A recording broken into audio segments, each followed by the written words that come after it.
Kemudian kita masuk ke masalah bagaimana berpisahnya dengan Umar radhiyallahu anhu. Artinya kematian beliau, gitu kan. Ditulis oleh penulis sini dikatakan saatnya untuk berpisah. Ya. Umar bin Khattab sering kali berdoa, disebutkan dalam riwayat Bukhari. Beliau selalu mengatakan, Allahumma rzuqni syahadatan fi sabilik waj'al mauti fi baladi rasulik sallallahu alaihi wasallam. Beliau mengatakan, ya Allah karuniakanlah kepadaku syahadah, mati syahid di jalanmu dan jadikanlah kematianku di negeri Rasulmu, ya, di Madinah maksudnya. Maka pada saat itu Hafsah berkata, wahai ayahku, bagaimana bisa Allah menyatukan keduanya? Anda ingin mati syahid, tapi mati syahidnya di kota Nabi. Sementara waktu itu Madinah menjadi ibu kota Islam yang sangat kuat, mustahil bisa diserang udah. Pasukan Islam sudah menyebar kemana-mana, Persia sudah runtuh, sebagian besar wilayah Romawi sudah runtuh, jauh sekali orang-orang kalau mau menyerang Madinah. Bukan seperti di zaman Nabi SAW yang masih dekat, orang Mekah, suku-suku Arab masih ada yang belum masuk Islam. Ini sudah habis semuanya gitu kan. Maka Umar mengatakan, ya'ti bihallah insya Allah akan datangkan kalau Allah mau. Ternyata betul, ya, beranjak daripada kisah ini, beranjak daripada doa ini, maka ada sebuah, ya, kisah yang harus diketahui, bahwasanya Mughirah ibn Syu'bah radhiyallahu anhu, salah satu waktu itu gubernur yang ditunjuk oleh Umar bin Khattab di Irak, dalam sanad yang sahih, menulis surat kepada Umar bin Khattab mengatakan, wahai Amir Mukminin, saya memiliki seorang budak. Budak ini bernama Abu Lu'lu, gitu, orang Majusi. Orang ini mahir, bisa buat senjata, bisa buat pedang, bisa buat perisai, bisa buat macam-macam. Bahkan dia bisa membuat alat yang untuk mengalirkan air. Orangnya pintar sekali. Izinkanlah dia masuk ke Madinah, wahai Amir Mukminin. Waktu itu Umar bin Khattab tidak pernah mengizinkan orang-orang yang belum masuk Islam itu masuk ke Madinah. Kalau sudah masuk Islam lain. Kalau belum masuk, itu Abu Lu'lu belum masuk Islam, gitu kan? Dimasukkan untuk membantu muslimin agar bermanfaat. Nah, Umar bin Khattab menolak awalnya. Kedua, Mughirah bin Syu'bah terus mendesak sampai akhirnya Umar bin Khattab izinkan. Waktu itu Mughirah bin Syu'bah meminta bayaran dari budaknya ini setiap hari kalau nggak salah 100 dirham pembayaran dari hasil kerjanya, gitu kan? Maka dia pun datang, Abu Lu'lu, kepada Umar mengatakan, wahai Amir Mukminin, ini Mughirah menyiksa saya. Banyak yang diminta 100 dirham, padahal ini kecil untuk hasil dia. Kata Umar, 100 dirham kecil dari pendapatan kamu yang kamu lakukan. Begitu banyak pendapatan yang didapatkan, bisa masuk sampai ribuan dirham dalam sehari. Maka itu kecil sekali. Dia pun akhirnya jengkel dengan Umar bin Khattab, dan ini awal masalah. Maka dia pun akhirnya setiap kali ketemu Umar marah, pesannya kayak marah gitu. Kenapa Umar bin Khattab tidak membela dia? Lalu satu waktu Umar lagi lewat dan berkata, apa yang kamu lakukan? Dia mengatakan, saya sedang mempersiapkan sesuatu, wahai Amir Mukminin, untuk Anda yang umat Islam tidak akan lupakan, gitu kan? Orang-orang tidak paham waktu itu. Lalu Umar bin Khattab berkata kepada orang sekitarnya, kayaknya hamba saya ini sedang mengancam saya. Dia berusaha untuk membunuh saya. Ternyata akhirnya dia membuat pisau khusus yang sangat kuat dan bermata dua. Dia pun akhirnya pada saat Umar bin Khattab masuk ke masjid, waktu itu menjelang sholat duhur, dan dia pun menyelip masuk di saf, dan baru saja Umar bin Khattab takbir sudah ditusuk oleh Abu Lu'lu. Begitu ditusuk, orang-orang tidak tahu, terutama di sisi kanan kiri masjid, tidak ada yang tahu. Yang tahu cuma di belakang, ya, Umar bin Khattab, dan itu adalah Abu Musa al-Ash'ari radhiyallahu majma'in. Lalu kemudian Umar bin Khattab tertusuk dan sempat terdengar suara mengatakan, Umar mengatakan, aku telah dibunuh oleh anjingnya Majus, maksudnya si Abu Lu'lu itu. Lalu Umar bin Khattab jatuh dan Abu Musa, ya, mendekati Umar, lalu Umar memegang tangannya sambil berkata, ya, lanjutkanlah sholat wahai Abu Musa, jadi imamlah kamu. Kemudian Abu Lu'lu ini karena panik, dan di sekitar Umar yang di saf-saf yang dekat tahu kalau dia sedang menusuk, maka dia berusaha menusuk semua orang yang di sekitar dia, sampai dia melukai 13 orang. Dan 3 orang sempat mati terbunuh bersama Umar, tentunya mati syahid nanti berempat, gitu kan? Tapi 3 orang ini mati di masjid, yang 10 orang luka parah gitu. Nah, pada saat ada lihat kejadian tersebut, sahabat sudah tahu kalau ini orang membunuh Amir Mukminin, menusuk, maka dia melemparkan jubahnya ke arah wajahnya sehingga tidak melihat dan dikeroyokin. Pada saat itu dia tahu dia akan mati, lalu dia mengambil pisau tersebut dan menusukkan ke lehernya sendiri. Meninggallah Abu Lu'lu ini, dalam kisah sahih ini disebutkan. Dan ini yang luar biasanya, semoga Allah berikan hidayah ya. Kita tetap masih mendoakan.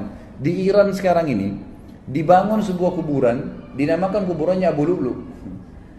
Ya, dan dianggap Abu Lu'lu seorang pahlawan orang-orang Syiah, itu karena berhasil membunuh Umar bin Khattab radhiyallahu anhu. Ini luar biasa. Ya, pembunuh Amir Mukminin yang terkenal dengan kesolehannya, jaminan surga dari Nabi SAW, berapa banyak hadis yang kita sebutkan. Lalu mereka bangga dan pernah saya punya cuplikannya dalam bahasa Arab. Mereka melantunkan bahasa Arab, orang-orang Persia itu mengatakan artinya begini, ya Allah bangkitkanlah kami bersama pejuang Abu Lu'lu di hari kiamat, naudzubillah, beri termasuk bersama-sama di neraka gitu, karena berhasil membunuh Umar yang mereka anggap orang kafir. Ini berbahaya sekali, subhanallah gitu. Jadi begitu kisahnya. Maka Umar pun akhirnya sakit parah pada saat itu. Kisahnya panjang lebar, saya ringkaskan.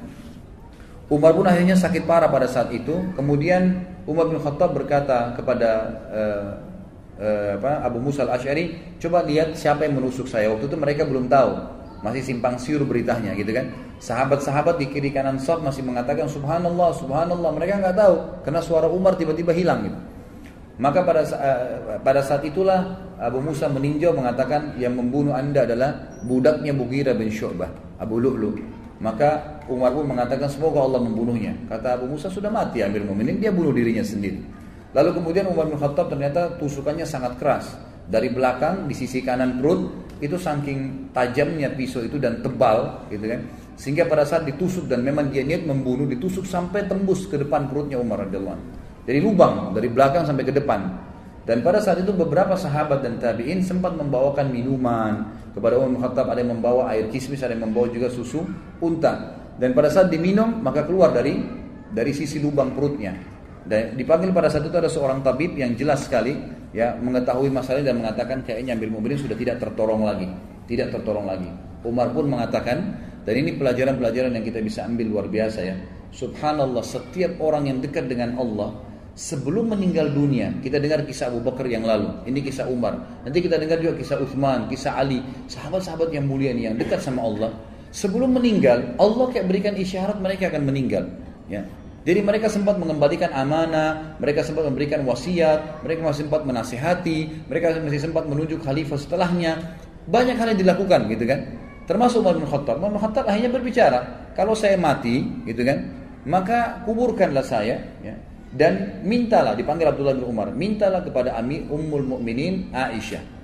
Minta kepada Aisyah agar Aisyah mengizinkan aku dikuburkan bersama dua sahabatku, Rasulullah SAW dan Abu Bakar.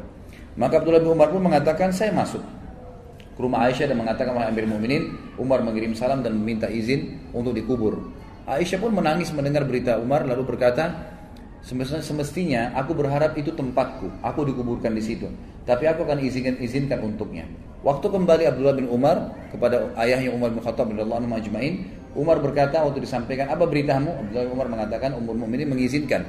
Kata Umar, segala puji bagi Allah yang menerima doa ini. Tapi pada saat saya sudah jadi jenazah, jadi sudah tahu kalau mau mati, sebelum saya dimasukkan ke dalam rumah Aisyah, tetap minta izin dulu. Kalau Aisyah mengizinkan Ummul Mukminin, kuburkan saya bersama Abu Bakar dan Rasulullah SAW. Tapi kalau tidak, kuburkan saya di pemakaman kaum muslimin umumnya, gitu kan? Begitu penyampaiannya. Pada saat Umar bin Khattab lagi sakit keras, ada beberapa kejadian penting yang kita bisa ambil pelajaran juga. Yang pertama adalah sempat Umar bin Khattab pingsan.